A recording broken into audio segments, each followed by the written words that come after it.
The Bedouin's Rebuke by Henry Abbey, 1842 to 1911.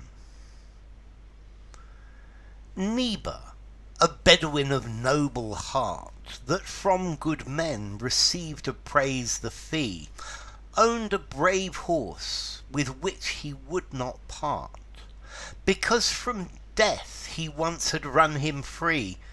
The man and beast were friends, and it is vice to sell our friend or friendship for a price. The horse was black and strong, his step was proud, his neck was arched, his ears alert for sound, his speed the tempests, and his mane a cloud, his hoofs woke thunder from the desert ground, his eyes flashed lightning from their inmost core. Victor of distance was the name he bore. Dar, a Bedouin of another tribe, had often wished to buy this famous beast, and as he smoked and heard his friends describe its comely parts and powers, the wish increased. But Neeber said the horse should not be sold, though offered wealth in camels and in gold. Then Dar put on rags and stained his face, and went to wait for Neeber, seeming lame. Him soon he saw approach at daring pace upon the envied horse, and as he came he cried to him, "For 3 days on this spot have I lain, starving, pity me my lot." And seeing Neeber stop, said on, "I die, my strength is gone." Down Neeber sprang, and raised him gently with a pitying sigh, and set him on his horse. A laugh outrang, and Dar shouted as he plunged his spurs, "Fair price refused, one sells at last for burrs." "Stay, stay," cried Neeber. Dar paused to hear. "Since God has willed that you my beast should take, I wish you joy. But tell no man, for fear another who was really starved might make appeal in vain, for some, remembering me, would fail to do an act of charity." Sharper than steel to Dar seemed remorse. He quickly turned, and springing to the ground with head bowed low, brought Neeber back his horse. Then falling on his peaceful breast, he wound his arms about his neck to make amends, and ever afterward the two were friends. Okay, this is a poem by Henry Abbey. Henry Abbey was an American poet from New York State. Let's see, he never tried to make his living as a poet, but worked in various different things as an editor, as a bank teller, and other things. So what's this poem about? Okay, this poem is about a horse. Yeah, or it's one of these narrative poems where it tells a story. It tells about the rebuke of the Bedouin. So there are two Bedouins.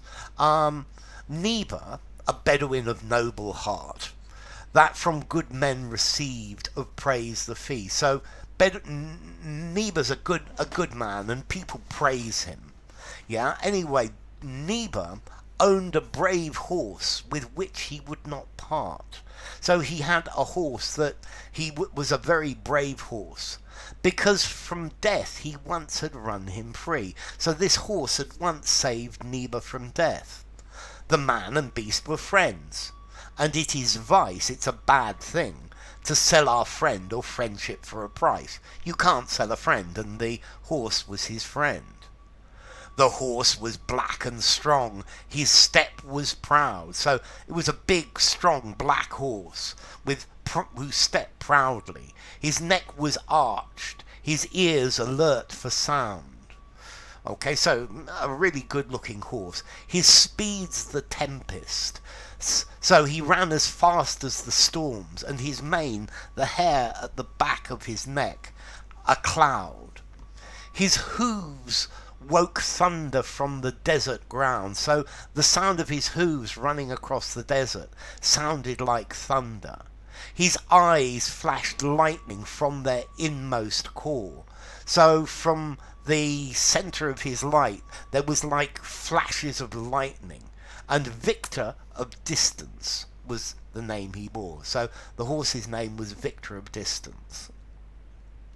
Now there was another Bedouin, Daha. Daha, a Bedouin of another tribe, had often wished to buy this famous beast, so Daha wanted to buy it.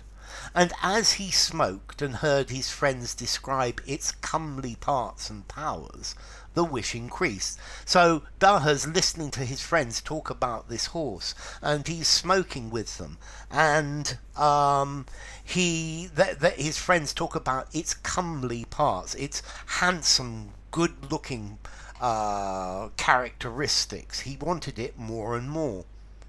But Neeber said the horse should not be sold. So Neeber said, I'm not going to sell this horse. Even though he was offered a lot of money in camels and in gold. But Neeber said no to Daha. So Daha makes a plan, and Daha put on rags, broken clothes, and stained his face, made his face dirty, and went to wait for Neeber, seeming lame. So he went to wait for Neeber, pretending to be unable to walk, to be injured. Him soon he saw approach at daring pace. So Daha soon saw Neeber coming close upon the envied horse. And as he came, he cried to him. So as Neeber came up, Daha cried, For 3 days on this spot I have lain starving. Pity me my lot. So I've been lying here for 3 days starving. Please help me, please help me. And seeing Neeber stop, said on, and then he saw Neeber stop, and he also said, I die, my strength is gone. Down Neeber sprang, so Neeber jumped off his horse, raised him gently with a pitying sigh, and set him on his horse. So Neeber jumped down, sighed, and picked him up and put him on the horse. A laugh outrang, then Daha laughed, and shouted as he plunged his spurs, as he kicked with the spurs. The spurs are these pointy things on the back of a horseman's boots. So Daha starts to ride off with the horse.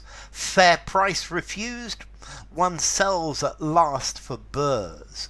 So, well, if you refuse a fair price when you're offered a fair price, then finally you will accept for, you will have to sell for seed pods. A burr is a seed pod, but this is a way of saying you have to sell for nothing because I'm taking the horse. Stay, stay, cried Neeber, clearly. Daha paused to hear, so Daha just listened. And Neeber says, Since God has willed that you my beast should take, I wish you joy.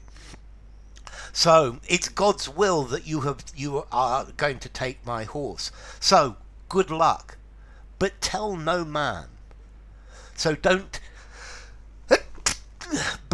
tell anybody about this, for fear another man who really starved may make appeal in vain. But don't tell anybody, because maybe then somebody else who really needs help will ask for help, and no help will be given. For some, remembering me would fail to do an act of charity.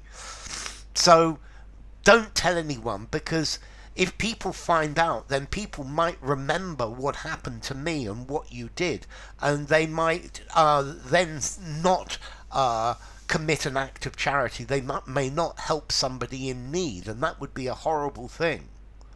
Okay, so Neeber's being very noble. He's saying, yeah, okay, take my horse, but just don't tell anyone about this, because if people find out, then maybe they're going to be even less inclined to help people in need.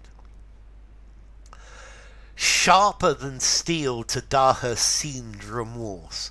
So sharper than steel, this is a way of saying it cut him like a sword. Yeah, the steel sword. Remorse cut Daha like a sword, so Daha felt really bad. Quickly turned and springing to the ground, with head bowed low, brought Neeber back his horse. So Daha felt really bad about this, and he turned round and jumped back onto the ground, and with his head bowed, gave Neeber back his horse. Then falling on his peaceful breast, he wound his arms around his neck to make amends. So, Daha then put his arms round Neeber and effectively said, I'm sorry, I'm sorry. And ever afterwards, the two were friends. And they were friends happily ever after. So, enough. If you enjoyed the video, give it a rating, subscribe to my channel, and I will see you soon. Bye for now. The Bedouin's Rebuke by Abbey.